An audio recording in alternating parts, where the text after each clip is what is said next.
Fala galera, eu sou o Paulo, estou aqui de novo para a gente poder falar sobre tempo, particularmente sobre gestão de tempo na realidade do pequeno empreendedor brasileiro. Como que o desafio de lidar com o nosso próprio tempo é também um desafio da gente aprender a crescer o nosso negócio. Eu tenho insistido muito nesse assunto e eu aposto no entendimento, com base nesses anos todos de experiência, conversando com dezenas de pequenos empreendedores, eu aposto no entendimento de que a grande dificuldade do pequeno empreendedor hoje que quer crescer, mas não consegue, é porque ele não consegue organizar a sua rotina, organizar o seu tempo e encaixar tarefas essencialmente estratégicas para o seu crescimento. Então nós vamos entrar aí mais um pouco nesse assunto e aí um pouco mais particularmente sobre a gestão de tempo. Estou aqui com a minha mesa editora de vídeo para poder fazer esses efeitos e também mostrar os slides que eu preparei para essa aula. Se você estiver vendo esse vídeo no YouTube, inscreva no canal, ajuda a gente. Quanto mais inscritos a gente tiver no canal, mais pessoas vão ser alcançadas com esse vídeo. E também, se você estiver vendo no IGTV, deixa um comentário, compartilha, marca um colega que você acha que é importante para consumir esse conteúdo aqui, beleza? Bom, vamos lá, eu vou ser, como na maioria das vezes, vou ser bastante prático nessa exposição e particularmente o tema do vídeo de hoje, ele serve essencialmente para o pequeno empreendedor. Esse é o nosso público, a gente conversa diretamente para essas pessoas, principalmente para o pequeno empreendedor que entende a importância do marketing digital enquanto um caminho de crescimento, mas particularmente esse vídeo de hoje ele serve para todo mundo em geral, porque eu acredito que o problema de lidar com o tempo é um problema geral. Eu aposto até que ninguém consegue controlar 100% do seu tempo a todo momento, né? Em alguns momentos nós controlamos o tempo, em outros momentos da nossa vida o tempo controla a gente, ou talvez ninguém controla ninguém, né? E tá tudo bem. O que eu vou entrar aqui é particularmente sobre como que a gente se organiza, né? Eu acho que existem realidades que a gente tem que encarar no dia a dia e no final das contas a gente acaba se sentindo culpado porque a gente encara essas realidades e a gente não sabe lidar com elas. Quando você senta na sua cadeira para trabalhar, quando você senta na sua cadeira para estudar, quando você se propõe a descansar, quando você se propõe a dormir, você sabe fazer exatamente essas tarefas da maneira como você se propõe a fazer dentro do tempo específico para isso, né? Como que você organiza isso, né? A sequência de coisas que completam a sua vida e como que você encaixa isso num espaço controlado de tempo.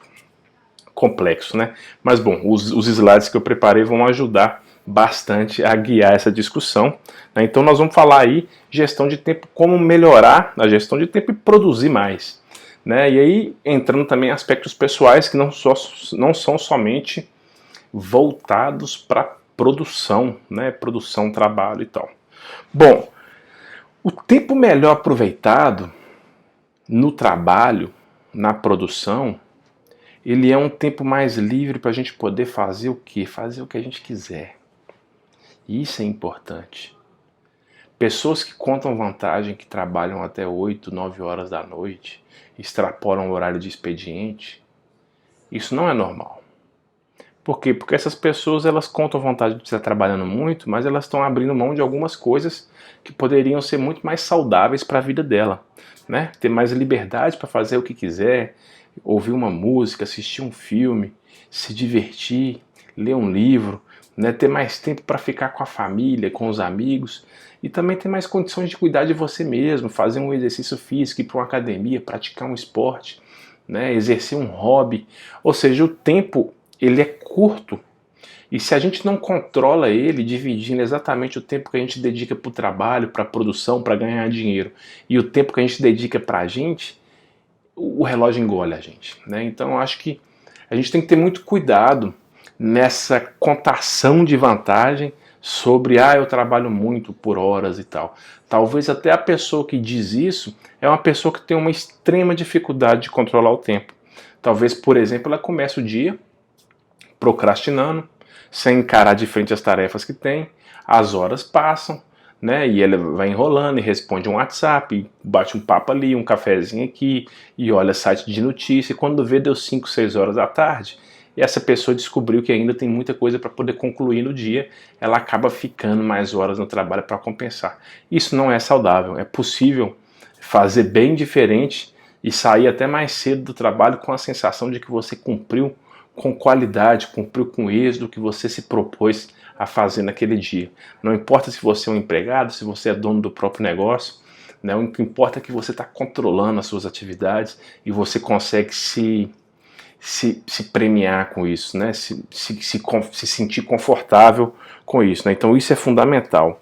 Então, assim, o principal, eu acho que exercício, né, a lógica por trás disso é quem controla quem, né? Então, assim, nós controlamos o tempo, ao contrário dele nos controlar, né? O relógio, ele foi inventado para isso, né?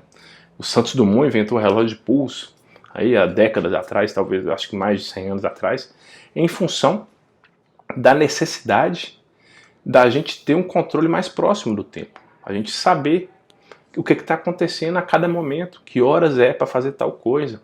E isso, o que fundamenta a existência de um relógio de pulso grudado no nosso braço, né, e que isso aqui não sai de moda nunca, é exatamente a capacidade que a gente conseguiu construir de controlar o nosso próprio tempo. Fundamental a gente pensar dessa maneira, né? E aí uma questão importante também para a gente poder pensar nessa lógica é como que você, no momento onde você está se propondo a controlar o seu tempo, você constrói uma espécie de um casulo em torno de você para se proteger das interrupções, para se proteger das distrações que não param de chegar. O nosso WhatsApp não para nunca. As pessoas querem sempre conversar com a gente. As notícias boas e ruins não param de chegar nunca. E se a gente não se protege dessas infinitas interrupções, a nossa autoproposta de controle do tempo também não funciona. Então a gestão do tempo é uma questão prática de um exercício diário que a gente faz, onde a gente se organiza em função daquilo que a gente se propõe a fazer com qualidade, porque o nosso foco está em cima daquilo. Então gestão de tempo passa muito por esse raciocínio, né? Então se nós controlamos o tempo, ao contrário dele nos controlar, e isso pressupõe uma imunidade que a gente vai desenvolvendo contra interrupções e distrações que não param de chegar, né? Então, a gente tem que saber lidar com isso, né? E aí, eu acho que vale a gente dividir as interrupções em dois blocos. Tem um bloco das interrupções internas que acontecem dentro da gente e as interrupções externas que não dependem da gente. Talvez as internas sejam as mais difíceis da gente se proteger, que são as que acontecem dentro da cabeça da gente, né? Então, por exemplo, você está fazendo um trabalho chato, que não é tão prazeroso, e você começa a lembrar, por exemplo, eu quero comprar um ingresso para aquele evento, eu preciso mandar uma mensagem para fulano dizendo que a gente vai fazer uma videoconferência mais tarde, eu preciso entrar no site da Americanas para comprar aquele produto que está na promoção, eu esqueci de responder aquele e-mail. Essas coisas vão vindo na cabeça da gente, elas não param de vir.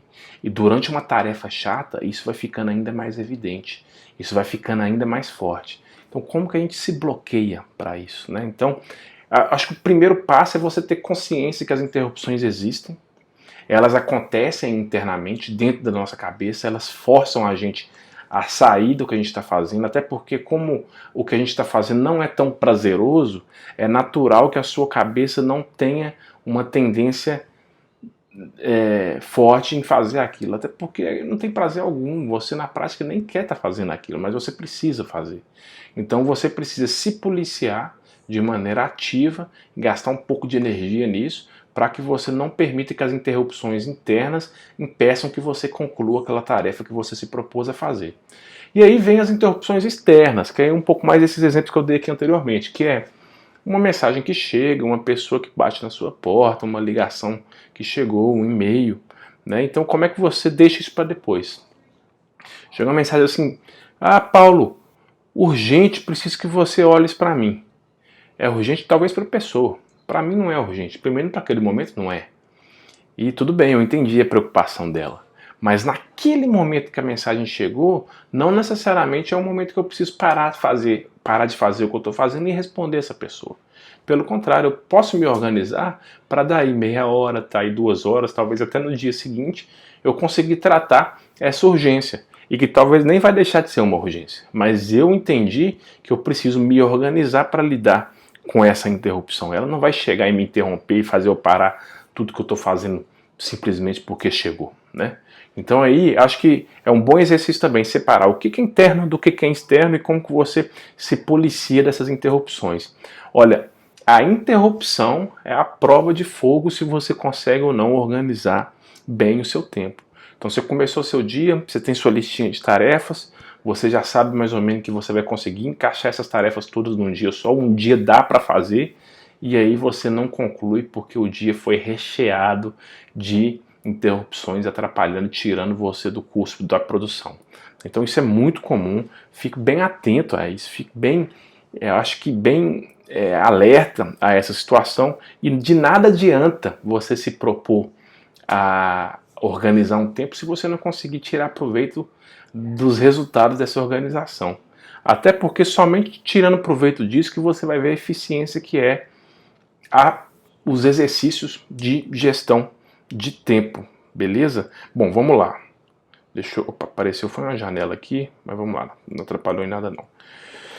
Bom, quando a gente se sente culpado ao final do dia, isso pode ser relativo a uma má gestão de tempo. É muito comum isso. Eu acho que todo mundo que estiver assistindo esse vídeo aqui vai saber muito bem o que eu estou querendo dizer. Aquela sensação do tipo, nossa, eu podia ter feito um pouco mais. Faltou um pouco mais de esforço. Não deu para concluir. E se tem um pouco de culpa envolvido, é porque você talvez sabe que daria conta de fazer se não fossem as distrações e as interrupções que você acabou se envolvendo. Então o sentimento de culpa é algo muito pesado, né? A culpa é uma autopunição, né? Eu não sou a melhor pessoa para tratar sobre isso. E existe aí psicólogos, coaches, especialistas nisso, mas a gente sente culpa, né? Todo ser humano sente culpa, né? De diferentes maneiras, diferentes proporções. E a gente terminar o dia depois de ter produzido e ainda se culpar por não ter feito as coisas, isso é muito pesado. Isso pode acabar com o nosso dia, com o nosso humor, e isso pode também fazer com que a gente contamine outras pessoas à nossa volta com esse sentimento ruim de culpa que a gente tem. Então isso é muito ruim. E muitas vezes isso nasce pela má gestão de tempo que você exerce. Percebe a seriedade do que a gente está conversando? Percebe o quanto o controle do tempo mal feito pode trazer outros prejuízos para a gente, para o nosso humor, né, para a nossa saúde, até saúde mental, saúde física, e outras consequências, como por exemplo, a gente não ter tempo para cuidar da gente, né, até falei antes aqui, a gente não ter tempo para fazer um exercício, para ir para uma academia, para cuidar da nossa alimentação. Isso é muito sério, né? Então, eu acho que o exercício de gestão de tempo, ele beneficia em todas as esferas da nossa vida. Eu acho que todos os lados da nossa vida. E a gente tem que controlar o nosso tempo, talvez, o máximo possível. Né? Não precisa ser uma coisa chata do tipo, eu sou uma pessoa sistemática que controla o tempo. Não, eu sei dividir as coisas, eu sei exatamente a hora de fazer uma coisa, a hora de fazer outra. Né? Isso é natural. Né? O slide voltou aqui, vamos lá, deixa eu passar aqui. Vamos voltar para o slide aqui, beleza. Bom, a gestão do tempo, ele é um exercício, né, igual eu estou dizendo, ele é talvez um exercício único. O único que eu falo assim, ele cabe a cada um construir o seu próprio método de exercício. Não dá para poder ter uma regra universal. Apesar de que existem sim técnicas universais que as pessoas podem usar, eu vou até apresentar uma aqui. Mas, no final das contas, cabe a cada um entender como lidar com o próprio tempo. Né? Então, nesse entendimento, a gente pode talvez errar para mais ou para menos as propostas que a gente faz para nós mesmos de gestão de tempo, né? Por exemplo, você criar uma lista muito maior do que aquela que você daria conta de cumprir, né? Aquela quantidade de coisas que você acha que você conseguiria fazer num dia, no final das contas você não consegue. Por quê? Porque você errou a mão, você fez uma lista muito grande.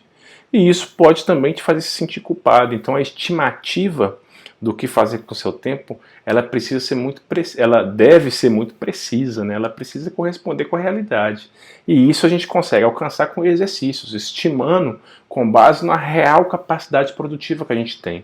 e também definindo o calendário, o cronograma do dia, né? Quantas horas você tem disponível para produzir? Né? Quantas horas você vai dedicar ali? Você vai pegar de 8 às 18, por exemplo? Como é que você vai encaixar todas as tarefas que você tem de 8 a 18, respeitando uma pausa pela manhã, respeitando a pausa do almoço, uma pausa da tarde? Então, como é que você consegue fazer isso? Isso é fundamental para dar certo a aplicação de uma gestão de tempo. E existe também a hipótese de você errar por menos, né? Errar para menos, e aí vem o relaxo, né? Eu acho que aí é onde a gente relaxa e erra também. Você tem poucas tarefas, isso te deixa confortável, relaxado, tranquilão, e quando você vê o tempo passou e mesmo assim, mesmo sendo poucas tarefas, você não cumpriu elas, né? Isso é muito sério. Todo mundo que estiver vendo esse vídeo tem certeza que sabe muito bem do que eu estou dizendo, do que eu estou falando. Né? Muita gente, inclusive, acho que se sente culpada por ter perdido tempos em médios e longo prazos. Né? Até então eu estou falando aqui de exemplos de sensações de culpa no final de um dia. Mas isso também serve para o final de um mês, para o final de um ano, ou para o final até de uma década. Né? Isso é um exemplo clássico, são aquelas pessoas que trabalham por anos no emprego, muitas vezes em função do salário, ou por precisar manter alguns compromissos vitais, né? Filho na escola, prestação de casa, de carro, e não podem perder o emprego nunca. E isso, por sinal, deve ser a realidade da grande maioria dos brasileiros, infelizmente. E vem a mesma sensação de culpa, mas uma sensação de culpa num nível até pior, porque ela se arrastou por anos, né? E no final das contas nós estamos lidando com o mesmo problema que tem a natureza na gestão de tempo. Né? Muita gente passa anos trabalhando em um emprego que não gosta só por causa do dinheiro. Você pode falar assim, só, Paulo? Talvez só. Porque o dinheiro, você consegue ele de volta. O dinheiro que você não faz hoje, você consegue fazer amanhã. Agora, o tempo que você perdeu ele hoje, você nunca mais recupera. O relógio anda para frente. Então, 10 anos que se passaram fazendo algo que você não gosta, nunca mais você vai ter ele de volta. Isso é muito sério. Né? Então, assim, um tempo que foi vendido e que não pode ser comprado de volta. Se isso te causa arrependimento, você pode estar diante de uma situação conflituosa, onde o desafio é essencialmente de gestão de tempo. Percebe o quanto é sério o desafio de gestão de tempo? Vamos lá, mas vamos seguir. Aí vem a pergunta, né? Mas por que fazer gestão de tempo? Para algumas pessoas isso não é necessário. Por incrível que pareça, eu conheço pessoas que não estão nem aí para o que elas fazem com o tempo dela. E eu gostaria um pouco, eu confesso que eu gostaria de ser um pouco assim, de não estar nem aí. Pior que eu não sou. E eu tenho certeza que muita gente não é. Eu me sinto muito culpado quando eu não faço as coisas. Mas tem gente que não tá nem aí. Algumas pessoas, além de não se preocuparem em gerenciar o próprio tempo, tá tudo bem para elas quanto a isso. Passam-se semanas, meses, anos, e essas pessoas estão de boa, tranquila, de boa na lagoa, suave na nave. E assim, eu tô produzindo esse vídeo, esse conteúdo aqui, não é para essas pessoas, né? Apesar de eu admirar elas demais. Só que eu acho que eu estou levantando um problema aqui que não é um problema para essas pessoas, então eu acho que elas não teriam nem interesse em assistir esse vídeo aqui. Então, assim, a gestão de tempo cabe àquelas pessoas que se incomodam profundamente com a má gestão de tempo que elas fazem, ou seja, se sentem vítimas do tempo, se sentem vítimas do relógio, procrastinam, não conseguem lidar com a quantidade de tarefa que tem que fazer, se sentem sufocadas, têm grandes cargas de ansiedade, e isso tudo tem a ver com o controle do tempo. Né? Então, assim, se você é um pequeno empreendedor que quer crescer, você precisará se dedicar a um plano de ação de marketing digital, isso é fato. Você não vai crescer sem marketing digital, e eu já falei isso aqui em algumas vezes. Né? O único caminho que vai te garantir um crescimento real é investir em marketing digital. E isso essencialmente é um desafio de gestão de tempo. Por quê? Porque se você não conhece marketing digital, ou se você faz mal feito, faz pouco, ou melhor, se você acha que não é para você por você não ter tempo, tem alguma coisa errada com a sua vontade de crescer. Ou seja, se você quer realmente crescer e você tem certeza de que o caminho para o crescimento é o marketing digital, tá aí a principal coisa que você precisa preocupar a sua atenção. É exatamente cuidando do seu próprio marketing que é onde você vai estar cuidando do seu próprio crescimento. É quase sinônimos, né, os dois conceitos, né, marketing e crescimento, nessa lógica que eu estou te propondo. E ninguém melhor do que você para poder querer isso. Até porque ninguém vai querer isso por você, né? O negócio é seu, o business é seu. No final do dia, o calo aperta no seu pé, né? A sua pele que está em jogo. E isso é fundamental você levar em conta. E é por isso que ninguém é melhor do que você para aprender o seu próprio marketing. O marketing digital, ele é uma disciplina obrigatória para qualquer pequeno empreendedor, né? Ele é essencial para o crescimento. E aí, se essa é a sua realidade, e se você acha que você não consegue fazer o próprio marketing, os próprios anúncios, construir o seu site, conteúdo para as redes sociais, talvez é porque você não consegue gerenciar o seu próprio tempo. Porque eu sou capaz de afirmar que você consegue sim cuidar do seu próprio marketing. Você tem condição de cuidar do próprio marketing. Existem todos os elementos possíveis para você conseguir criar. Se você tem um negócio e se você tem um smartphone no bolso com internet, você já tem tudo que é necessário para fazer o próprio marketing, né? Então, é um desafio de tempo e você vai precisar de algumas coisas para que isso aconteça, né? Você vai precisar organizar melhor o seu dia, né? Distribuir bem as tarefas que você tem para fazer ao longo do dia, construir uma sequência lógica de tarefas, né? Algo que seja cumprível, né? Algo que faça sentido para as horas que você tem de dedicado dentro do seu dia. Estabelecer metas de tempo dedicado, isso é fundamental, ou seja, o que eu vou fazer exatamente em cada momento do meu dia. E aí você também precisa definir claramente os resultados esperados, ou seja, como é que você mede isso depois de feito e você se retribui a isso. Você, poxa, eu cumpri, né? Você é grato, né? Você agradece a você mesmo sobre esse exercício de controle de tempo.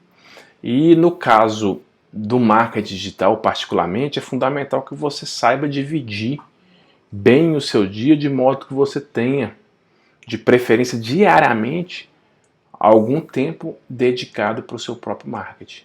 Começando com um volume de meia hora, pelo menos, né? Uma hora ideal, 2 talvez seria ainda melhor.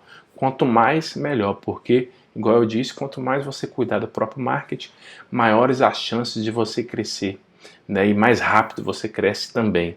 Então existe essa tendência. E para que você consiga fazer isso bem, com desenvoltura, existe uma técnica, né, que eu aplico e que você também pode aplicar. O nome da técnica é a técnica Pomodoro. Ela é extremamente simples. Ela nasceu de um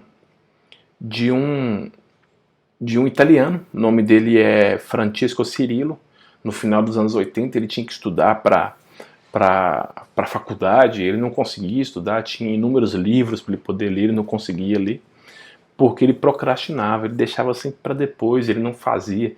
Ele sabia que era importante, mas por ser chato ele simplesmente não fazia. E ele descobriu uma técnica que ele começou a quebrar os momentos de estudo dele em blocos de 25 minutos com intervalos de 5 minutos. E dentro desses pequenos blocos de 25 minutos ele concentrava o máximo possível naquela tarefa que ele estava fazendo, o foco absoluto naquilo, 25 minutos de puro foco em torno daquilo que você está fazendo. E aí uma redoma nascia em volta da cabeça do Francesco Cirillo, de modo que nenhuma interrupção, nenhuma distração conseguia tirar ele daquele foco. Passados os 25 minutos, ele se permitia um intervalo e depois encaixava um outro bloco de 25 minutos. Esse tomate aqui, tomate em italiano é pomodoro, é um relógio de cozinha, né, para cozinhar, e ele deu o nome de técnica Pomodoro porque ele conta que quando ele desenvolveu essa técnica, ele usava esse relógio de cozinha em formato de tomate para controlar os blocos de 25 minutos dele de produção, né? E assim, virou uma técnica usada por milhões de pessoas no mundo. Hoje em dia existem aplicativos específicos de técnica Pomodoro, existem desdobramentos de técnica, uma técnica que eu uso, Eu aprendi ela recentemente, mas assim, é surpreendente a maneira como isso tem mudado a minha rotina. E eu recomendo você, primeiro pesquisa sobre técnica Pomodoro na internet, olha no Wikipedia, tem muita coisa. E eu recomendo você começar a aplicar essa técnica para você. Divida tudo que você tem para fazer no seu dia em pomodoros, né, que é o nome que o Francesco Cirillo deu para os pequenos blocos de 25 minutos. Né, e tenta sempre exercitar os bloqueios às interrupções. Né, com a técnica Pomodoro, você vai conseguir de fato fazer uma gestão do seu tempo. Ela é muito simples, eu acho que por ser simples, naturalmente ela fica mais eficiente, porque um controle de tempo burocrático demais, cheio de coisa, com software e tal, pode ser que esse processo já te tire a paciência para fazer isso, e você vai ter uma série de benefícios aplicando a técnica Pomodoro. Né? Eu acho que cada um vai sentir mais uma coisa do que o outro, porque cada um sabe a dor que sente, mas ele em geral é possível, com a técnica Pomodoro, aliviar a ansiedade em relação ao devir, né, em relação às coisas do futuro, aumentar o foco e a concentração ao diminuir o número de interrupções, já que você está ali exercendo seu Pomodoro, ampliar a consciência sobre as próprias decisões, até porque você está controlando o seu tempo, isso te dá mais controle sobre o que você decide, o que você faz, impulsionar a motivação e mantê-la constante, até porque você vai se sentir mais produtivo e isso vai te dar motivação. Sustentar determinação para atingir objetivos, a mesma lógica. Quanto mais produtivo você vê, mais determinado você está em cumprir as próximas tarefas. Refinar o processo de estimativa em termos qualitativos e quantitativos. É aquela lógica, né? A listinha de coisas que você tem por dia é uma questão de exercício, porque estimar o que você precisa fazer depende muito da capacidade que você sabe que você consegue fazer. E só você vai saber, porque cada um tem uma. E só fazendo, e estimando, e fazendo, e estimando dia a dia, que você vai conseguir chegar no volume certo de coisas que você consegue fazer e ainda assim encaixar outras atividades relacionadas à sua liberdade, aos seus relacionamentos, ao seu autocuidado, né? Aprimorar processos de estudo ou trabalho, né? Até porque com o foco máximo naquela atividade você consegue ter também condição de otimizar o processo de produção, o processo de extração de resultados. Fortalecer a determinação para continuar dedicando-se a situações complexas. Isso é muito legal no Pomodoro também, eu uso muito nesse sentido. Eu pego uma tarefa grande, que eu sei que vai me ocupar 10 pomodoros, 20 pomodoros, e eu vou quebrando ela. E aí quando eu vi, se eu fiz 5 pomodoros, que eu faço numa manhã, por exemplo, eu já fiz um quarto daquela tarefa grande. Aí no final do dia, à tarde, eu faço mais 5 pomodoros, quando eu vi, eu já cumpri metade. E aí eu descobri que uma grande tarefa, ela poderia ser cumprida em 2 dias. Né? E aí eu percebo tanto que o Pomodoro ele é uma ferramenta muito prática que transforma grandes dinossauros em pequenas lagartixas, né? No ponto de vista de dimensão das tarefas que a gente tem. Bom, galera, é isso. O meu vídeo de hoje talvez ficou um pouco longo aí, eu precisei gravar 3 vezes aqui, vou fazer uns cortes, mas o conteúdo está passado. Muito obrigado, não deixe de se inscrever no nosso canal, deixar o seu like aqui no nosso GTV. Obrigado, um abraço, valeu, a gente se vê no próximo vídeo.